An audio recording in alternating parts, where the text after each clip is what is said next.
Please welcome to the stage, Ellie Cartwright.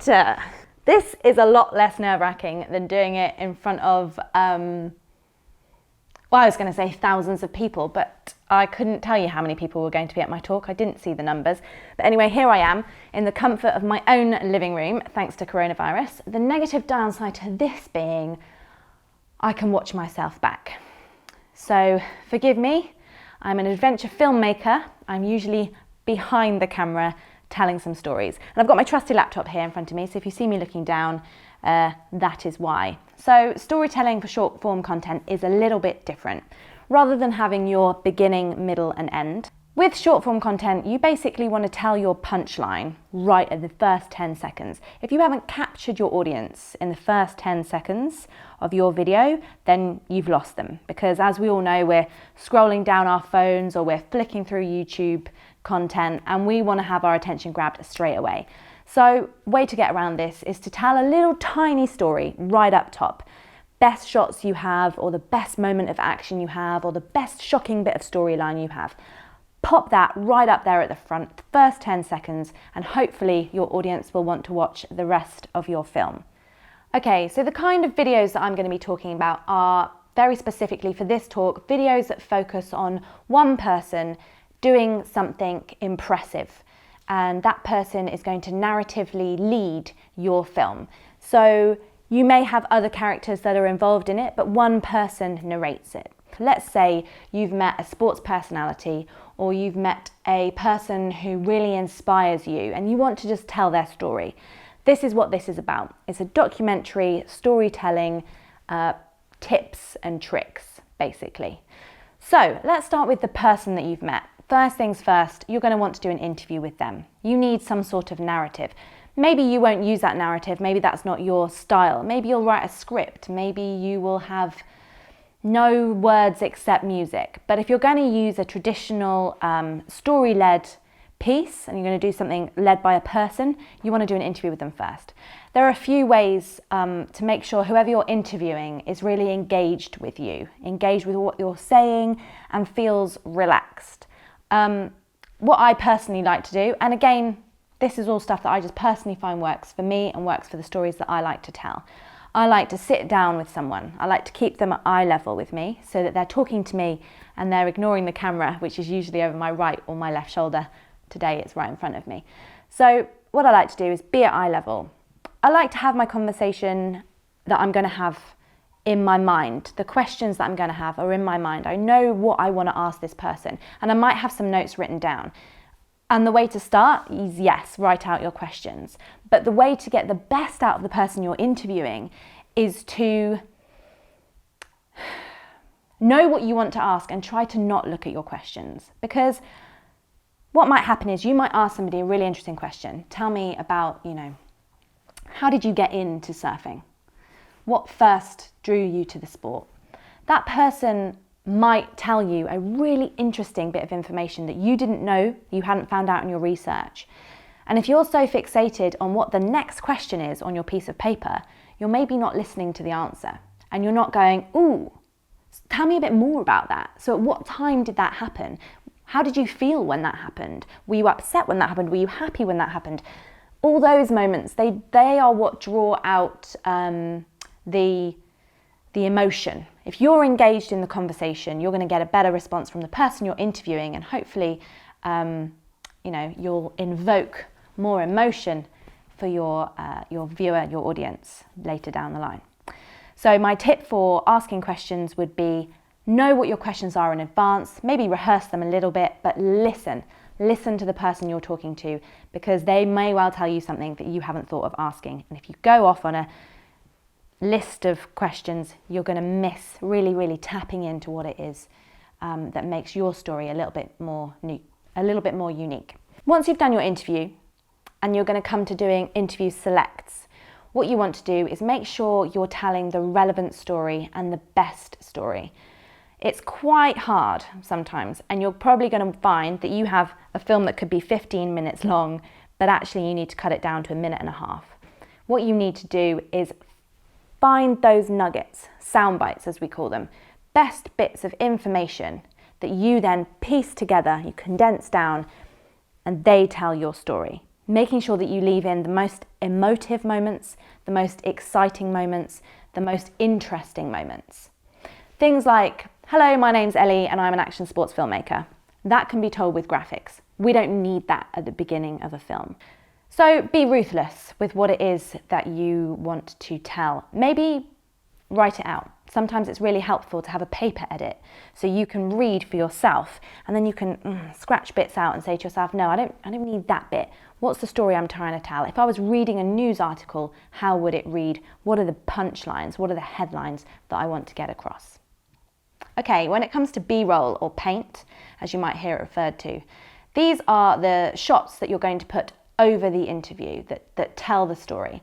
I would always say you don't always need to be literal. If someone's telling you about their childhood and how much they loved being, in amongst nature, you don't necessarily need shots of, them as a child. You don't need archive photographs of them. What we can do is we can recreate. We know what a child looks like. We can recreate the feeling and the sense of wonder that maybe being a child had. For example, say they're a nature photographer, and one who I have in mind right now, Geraint Radford. I filmed with him in the Amazon jungle last year, which was amazing. And Geraint told me lovely stories about him, how he got into macro photography. And I remember one thing he said was, it was like entering another world. So when it came to putting the film together, it was really important to give an otherworldly feel to what it was he was talking about, an insight into the world that he sees it through his lens. And when he was a child, the wonder that he experienced when he was first getting into his love of bugs. So to summarize, don't be too literal. You can use your imagination and try and always to invoke emotion in the audience. When it comes to action sports in particular, there's a lot of beauty that can be done with sport action, partly because a lot of it is so fast-paced. It's, slow motion water or fast bikes or people running, intense faces. There's a lot of intensity to it. The key to showing that off is varying your shot sizes. So when it comes to your B-roll and when it comes to editing and putting it together, don't have lots of similar shots back to back. Make sure that you think about, what abstract shots can I get? How can I make this bike wheel, the spoke on this bike, look more interesting? How close can I get to it? What can I do? Do I tip the bike upside down and shoot through it as the sun's coming up in the distance to get a kind of funky spoke lens flare effect? What are the things that you can do that make things a little bit more different?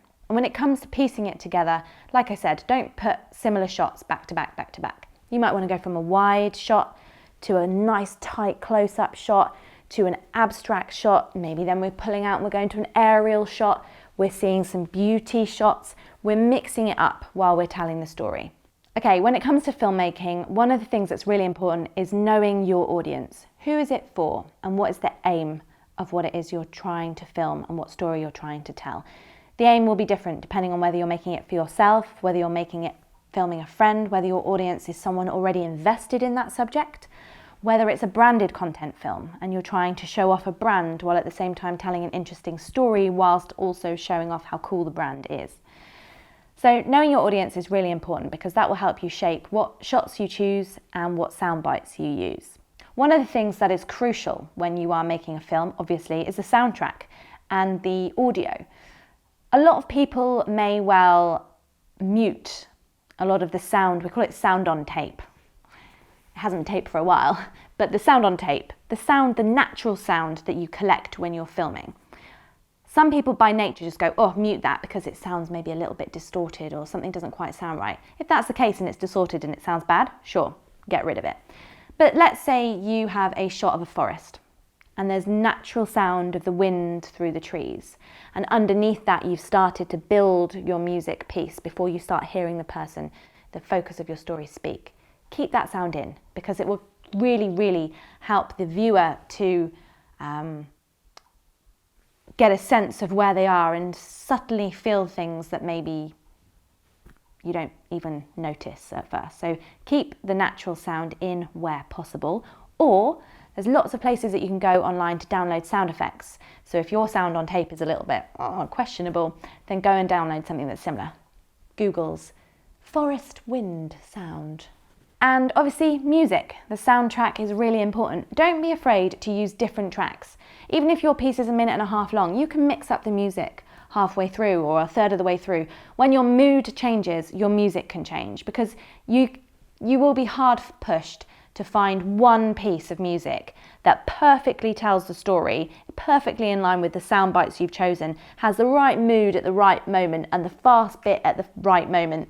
You're going to be hard pushed to find that. Sometimes it does work, and oh my gosh, when it works, woohoo, time to celebrate. But a lot of the time you probably need to mix up your tracks, and there's nothing wrong with that. I personally like to go to somewhere called Artlist.